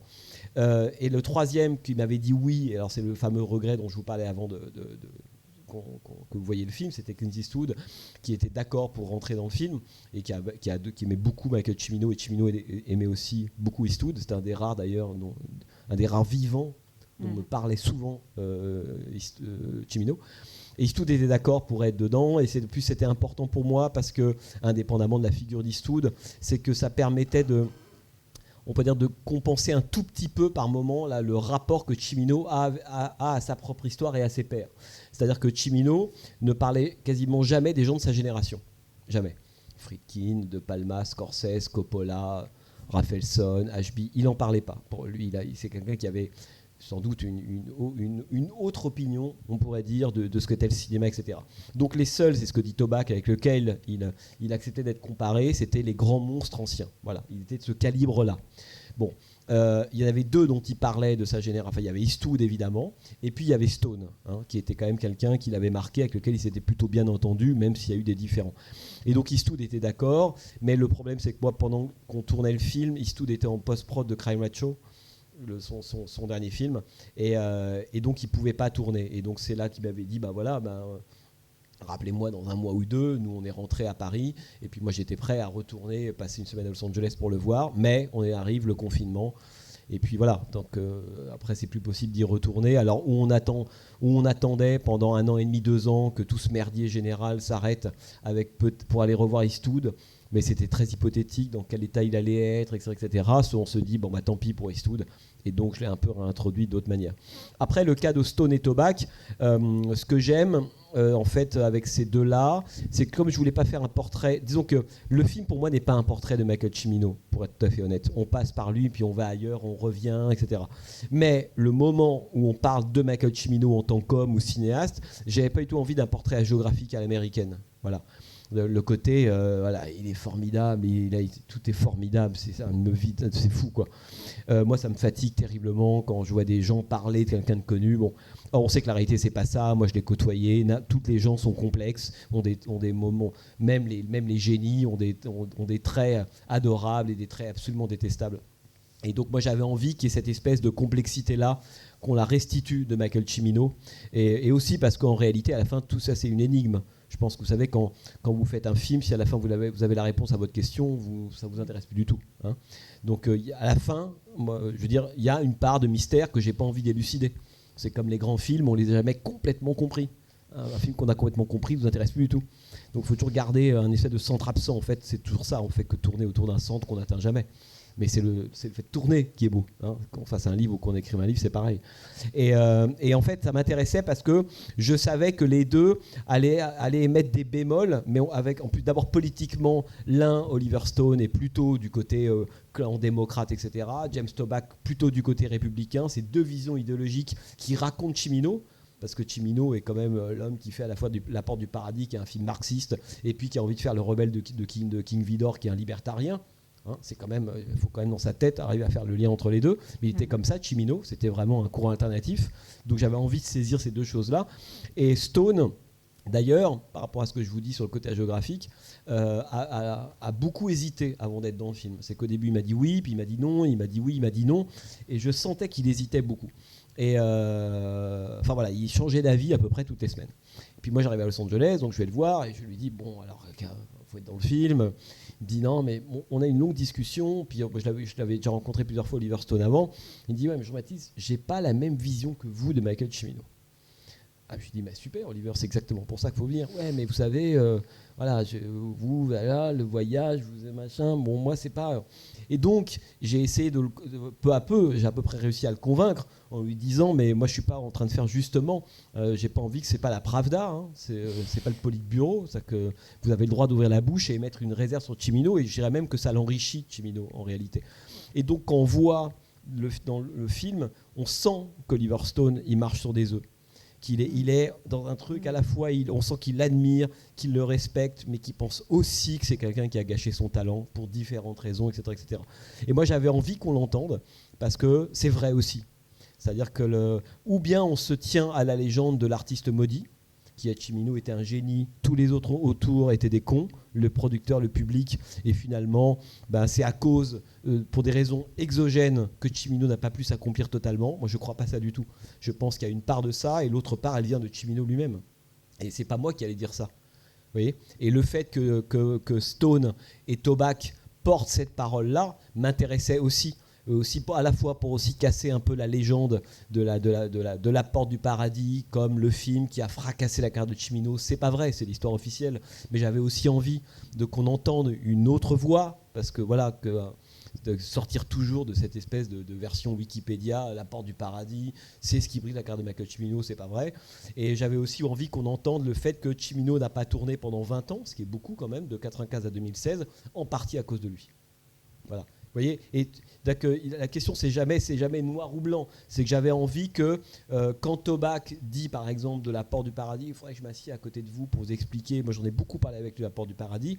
Qu'est-ce qu'il raconte Toback là ? Il nous dit la Porte du Paradis est un grand film. prodigieux, etc., mais qui a des défauts, qui a des problèmes. Bon, je fais court. Hein. Voilà.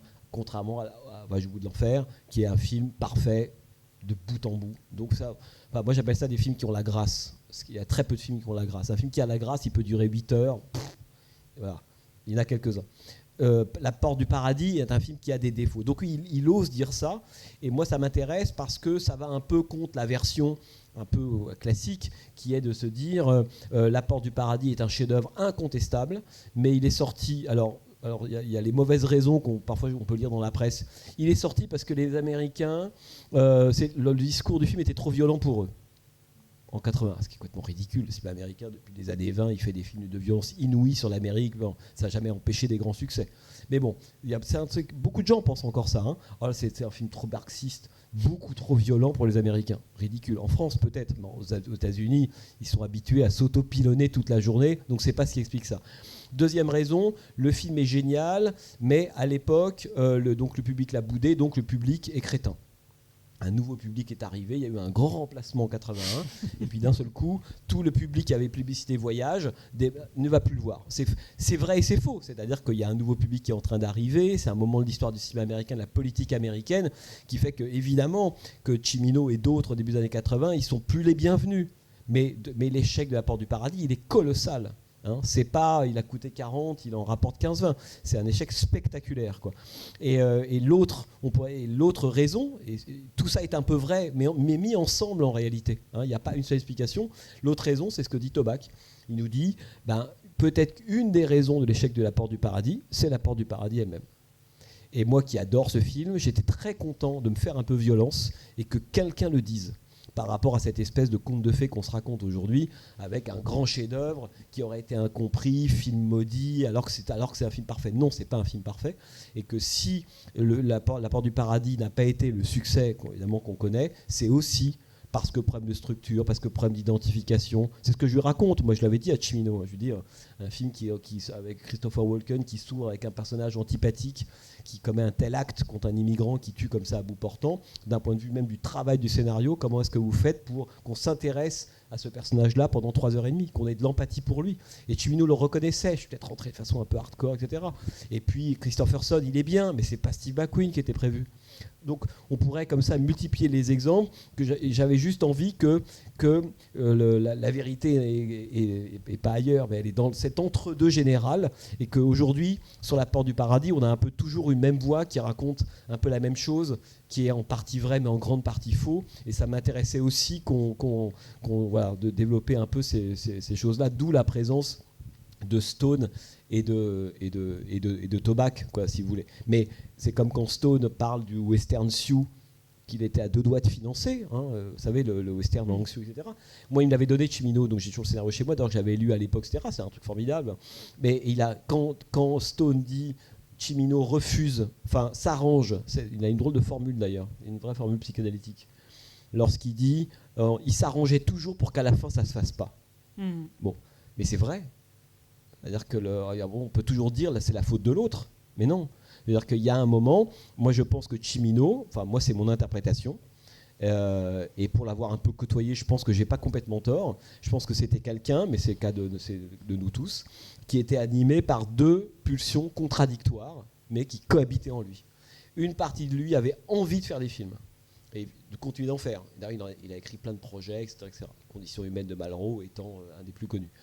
Une partie de lui voulait continuer à faire des films. Un cinéaste, il est fait pour faire des films. Et une partie de lui s'arrangeait pour que ces films ne se fassent pas à chaque fois. C'est pas normal qu'un type comme Cimino ait pas tourné pendant 20 ans. C'est pas possible. Donc, c'était les deux, toujours, en fait, en réalité, à la fois. Et c'est intéressant, parce que comme si une part de lui avait envie de conserver cette espèce de statut de légende d'artiste maudit. Parce qu'il savait... Il a fait Desperate Hours, il a fait Sunchaser, et je pense qu'une part de lui savait qu'il avait perdu le mojo à partir de la fin des années 80. C'est du Cimino, c'est passionnant, mais on est très très très loin de Je bout de l'enfer ou autre. Et donc, plutôt que de continuer à faire des films et à s'éloigner et à abîmer sa légende, en fait, une part de lui s'arrangeait pour plus tourner. Hein, alors, on peut se dire que beaucoup de cinéastes seraient avisés par moment. Non, mais c'est vrai, d'arrêter, parce que tout cinéaste en fait, de cette génération-là, ils ont l'âge d'or de Cimino, c'est 74-85, c'est 10 ans, c'est tout. Après, c'est des films évidemment qui sont passionnants, intéressants, qu'on prend dans un cadre d'auteur. Alors voilà, comme c'est une œuvre, on aura toujours des choses à dire, à retrouver, à repêcher, à expliquer, tout ça s'inscrit dans une œuvre. Il n'empêche que l'âge d'or de Cimino, c'est 10 ans, pas une année de plus, quoi. Et je pense que ça, il en avait conscience.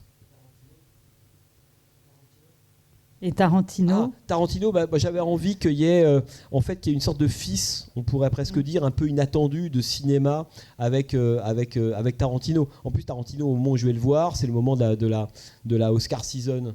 Je vais faire court. Parce que la raison pour laquelle Tarantino m'intéresse, c'est qu'il a fait Once Upon a Time in Hollywood. C'est-à-dire qu'il n'aurait pas fait ce film-là 6 mois avant, j'allais pas le voir. Voilà. Mais pour moi, il a fait son plus grand film, un des plus grands films américains de ces dernières années. Et il a surtout fait un film où je me suis dit, il y a un truc chez lui qui peut comprendre Michael Cimino. Les films précédents, ça me convainc pas qu'il va capter Cimino. Le côté, c'est une belle fusillade. D'accord, c'est pas grand-chose. Mais quand on fait Once Upon a Time in Hollywood, cette espèce de rapport à l'histoire, ce rapport au temps passé, ce rapport à la mélancolie, premier film adulte pour moi de Tarantino, là, il a l'âge de quelqu'un qui peut commencer à comprendre Michael Cimino.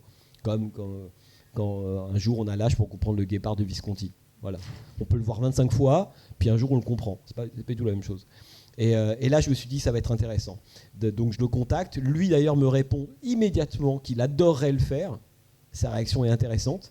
Alors, ça parle aussi de lui, d'une certaine manière, parce que Tarantino, on va souvent le voir. D'abord, il va faire son show, ce que je voulais surtout pas. Ça, il crie, il parle, etc. Bon. Et puis, on va surtout le voir quand même pour aller parler de cinéastes de série B ou de genre, en fait, en réalité. Vous entendez assez peu Tarantino parler de grandes figures ou de grands classiques. Et je pense qu'il arrive, lui, à un moment de sa carrière où il en a marre de venir dire Corbucci, Solima, c'est génial, Eddie Leo, c'est génial, etc., etc. Il dit, ouais, mais bon, quand même, moi, Tarantino, donc Cimino, d'ailleurs, vous avez vu comment il est. C'est-à-dire que, il est déprimé parce que c'est pas Time in Hollywood n'a pas marché comme il voulait, que le film n'aura rien aux Oscars, donc ça lui a donné un gros coup à Tarantino. Ce qui, même, je pense, dans l'histoire du cinéma américain, est hyper intéressant, ça. Enfin, bref, c'est un autre sujet. Mais il a pris un gros coup, et donc moi, ça m'a servi du point de vue de son énergie, parce qu'il est complètement flagada. Il n'est pas du tout virevoltant comme il l'est d'habitude à faire son show qui n'impressionne que lui, en fait, en réalité. Et je pense qu'il est, à mon avis, il est écrasé, par la déprime de la réception de Hollywood, et 2, il est écrasé parce qu'il va parler, pour une fois, de quelqu'un qui, en fait, lui est, en termes de réputation et de place dans l'histoire du cinéma, supérieur.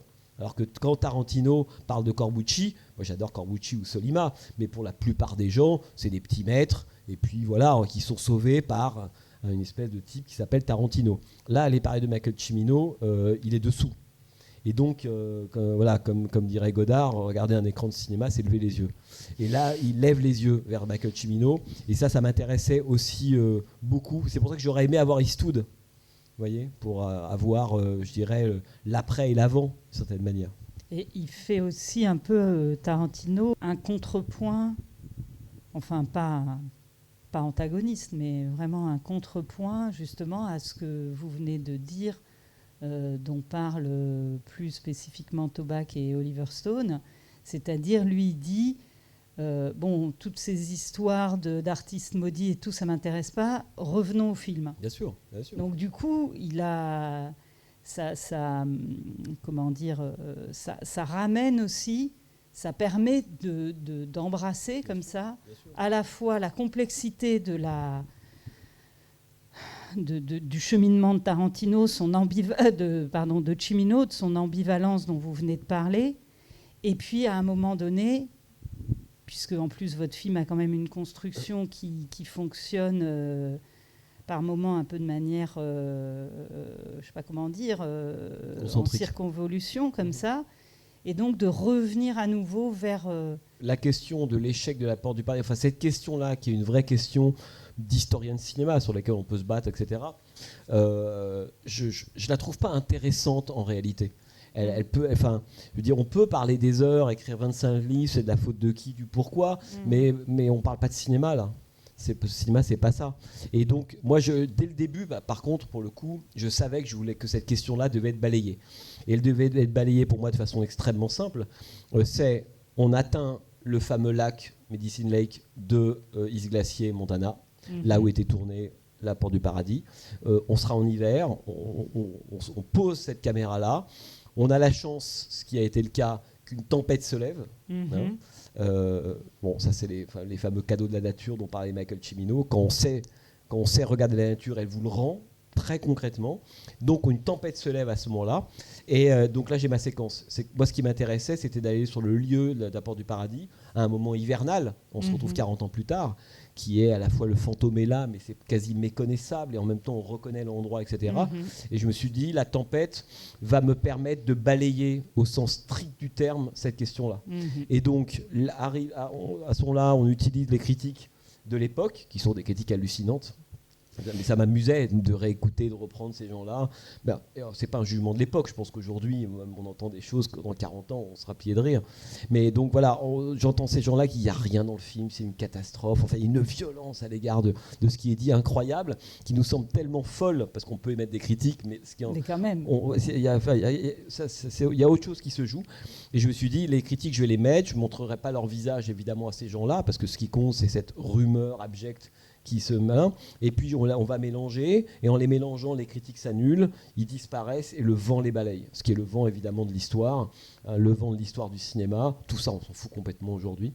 Et puis c'est aussi le vent de Michael Cimino, parce que chez lui, le vent a un rôle important, et la poussière, fin de La Porte du Paradis. Le grand truc, évidemment.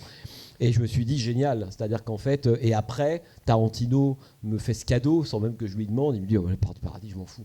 Parce qu'en fait, je lui en parle avant, et en fait, je l'excite un peu là-dessus. Parce que je sais que ça ne l'intéresse pas. Et je lui dis alors, on va peut-être parler un peu de La Porte du Paradis, de l'échec, etc. Donc il est énervé à ce moment-là. Il me dit non, on ne va pas remettre les couverts. Mais je l'énerve pour que lui s'énerve derrière. Donc je lui repose la question. Et là, de façon un peu violente, il me dit soyons un peu sérieux, reparlons pas de l'échec de La Porte du Paradis. Parlons et donc, du film. j'ai exactement ce que je veux. Puisque à la fois, on l'a préparé par la séquence qui va balayer tout ça, par l'arrivée de Tarantino. Et voilà quoi. J'ai beaucoup apprécié votre documentaire. J'ai eu l'impression que vous aviez fait 2 œuvres en fait. Vous avez fait quoi ? Que vous aviez fait deux documentaires. Ouais. Un qui était la première partie avec les personnes dans la ville, qui était plutôt un documentaire social, on va dire. Et puis la deuxième partie qui est, je dirais peut-être plus classique, sur vraiment le réalisateur, des gens qui vont intervenir, parler de lui. Et je voulais un petit peu comprendre ce parti pris. J'ai l'impression, par rapport à ce que vous dites depuis tout à l'heure, qu'il y a une espèce de tiraillement entre ce que vous avez envie de faire et peut-être ce qu'on vous a commandé. Donc non, il n'y a pas eu de tiraillement dans le sens où, ce que vous avez vu là, en fait, c'est exactement ce que je voulais faire. Après, j'aime bien ce que vous dites sur les 2 parties, parce que moi j'avais envie d'un film dialectique, et j'avais envie que il n'y a pas de deuxième partie sans la première, et il n'y a pas de première sans la deuxième. Vous voyez ? C'est-à-dire que tout ce que je vous disais tout à l'heure sur le moment où on parle énormément de Cimino sans jamais citer son nom, le geste Cimino, etc., doit préparer l'avènement du cinéma de Michael Cimino, dont on va ensuite parler, et sa focale, et son rapport, etc., etc. Vous comprenez ce que je veux dire ? C'est-à-dire que je ne me suis pas dit à un moment donné, bon, il y a une première partie qui, comme vous dites, qui est sociale, etc. À ce moment-là, et puis après, cut, John Wayne ou John Ford remet l'Oscar à Cimino, et puis on passe à autre chose. Non, je pense que l'un était pour moi mais presque la résultante absolue de l'autre. Par contre, je n'aurais jamais commencé le film avec la deuxième partie. Ça aurait été un contresens, une erreur énorme. Enfin, ça aurait été un film Wikipédia, dans le sens où j'étais parti sur... On s'en fout de Michael Cimino, il a fait ses films. Non. Ce qui est le plus intéressant, c'est la connaissance auquel nous a donné accès Michael Cimino. Vous voyez ce que je veux dire ? Comme je disais tout à l'heure, les films nous apprennent le monde, c'est ça qui compte. Et donc, pour moi, j'aime beaucoup, en plus, parce que j'aime bien, sans doute, je pense au raccord de Je bout de l'enfer, au raccord de Laurence d'Arabie ou autre, je crois énormément à la violence des raccords entre certaines parties à certains moments. Vous voyez ? Il y aurait eu un moyen qui aurait peut-être permis que vous ne me posiez pas la question, qui aurait été un espèce de truc beaucoup plus cool et sneaky, pendant un quart d'heure, vaguement on va passer de l'un à l'autre. Moi, je ne crois pas à ça. Je pense qu'à un moment donné, il y a quelque chose de l'ordre du passage du temps, de la rupture qu'on doit faire. C'est un peu violent, mais on passe d'un endroit à un autre. Vous voyez, Voyage au bout de l'enfer, on passe de quatre potes ensemble, jouant un nocturne dans un petit endroit, etc., à lance-flamme Vietnam. Vous voyez, d'abord parce que je pense que le raccord est formidable aussi pour montrer le temps qui passe. Je ne connais pas d'autres moyens plus beaux au cinéma que ça. Vous voyez, je trouve ça mieux que Benjamin Button, quoi. C'est-à-dire que je pense que la meilleure façon de faire comprendre le temps qui passe et la violence de la mélancolie, c'est le moment où on prend quelqu'un et puis on le récupère dans le plan suivant. Et là, 2 ans, 5 ans, quelque chose s'est écoulé. Il n'y a rien de plus vieux. Quand on voit arriver Christopherson au début de la seconde partie de La Porte du Paradis, il aurait très bien pu, Cimino, le montrer vieillir petit à petit, montrer la barbe qui pousse pendant 10 minutes, ridicule. Non, on le quitte, il est au firmament, la danse, etc. etc. L'avenir est ouvert pour tous ces gens-là. Plan suivant, tout est déjà fini. Il a pris 20 ans, il ne croit plus à rien, il est blasé, il est dans le noir. Ça, c'est génial. Et donc tout ça pour dire que cette idée en fait, du raccord un peu cut entre les deux parties, moi c'est ça qui m'intéressait, c'était de les mettre en fait en relation et pas du tout... Enfin, en tout cas, c'était l'idée, de commencer autre chose. C'est que enfin le sujet qui a mis du temps à naître au cours de la première partie, en tout cas Cimino sort de l'Amérique et c'est pas l'inverse. Là, il a une légitimité pour que maintenant j'en parle. Voyez, et c'est pas parce que c'est un cinéaste qui a fait des super films que j'ai envie d'en parler. Ça m'intéresse pas plus que ça. En réalité, j'ai déjà fait un livre là-dessus. C'est bon. Là, pour moi, l'affaire est réglée. Non, c'est parce que on a découvert, c'était tout ce qu'on racontait au départ sur le rapport à l'Amérique, cette adéquation entre son cinéma et ce qu'étaient ces gens-là, cette communauté, la communauté qui était quand même un des thèmes qui moi m'intéresse beaucoup dans le cinéma américain. Je pense que c'est même le seul sujet du cinéma américain. Et d'un seul coup d'aller de rentrer avec Michael Cimino, ce qui fait que la seconde partie, je pense que la première partie, alors pour faire, c'est un peu chiant ce que je vais dire, mais c'est vrai, la première partie, c'est une partie qui est au présent, d'une certaine manière, totalement hantée par le passé, par des choses comme ça. Mais de façon, je trouve assez joyeuse. C'est que ces gens-là, c'est pas des gens qui font la gueule, les gens de Migo Junction. Il y a eu un âge d'or, c'était fabuleux, mais pour autant, ils sont pas déprimés. Alors ça, je trouve ça remarquable. Et j'avais envie que la deuxième partie soit une partie beaucoup plus mentale. C'est-à-dire que, y compris du point de vue du filmage, des fondus, en fait, on n'a jamais quitté Mingo Junction dans le film. Pour moi, c'est comme ça que je me racontais le film. D'où le fait qu'on y revient, et puis par moments, on rentre dans le rêve de Michael Cimino. Il est là comme un fantôme, on parcourt des espaces qui ne sont pas forcément connectés entre eux, parce que vous allez me dire, mais comment est-ce qu'on peut passer, je sais pas, d'un raccord du Montana à l'Indiana? Il y a 10 000 bornes entre les deux. Mais c'est qu'à partir du moment où on prend la route, on rentre dans le fantasme de Michael Cimino. Et là, il n'y a plus du tout de continuité géographique, alors qu'il y en a une énormément dans la première partie, où il y a un lieu qui a sa géographie, qu'on respecte, où est-ce qu'on est avec des gens qui existent encore aujourd'hui, etc. À partir des Oscars, on rentre dans un fantasme. Et donc le montage, après il faudrait revoir le film comme ça, est conçu différemment, si vous voulez. Le montage, il est conçu mentalement dans la seconde partie, alors qu'il est beaucoup plus naturaliste dans la première. Je crois qu'on a bien voyagé à l'intérieur et du territoire. Au fond, un mirage, ce qui est super beau, c'est que c'est aussi quelque chose qui advient sur un territoire, au sens premier du terme. Donc, merci Jean-Baptiste Thoré. Merci Laura, puis merci à vous tous d'avoir été patients. Merci beaucoup. Merci à vous tous et très bientôt.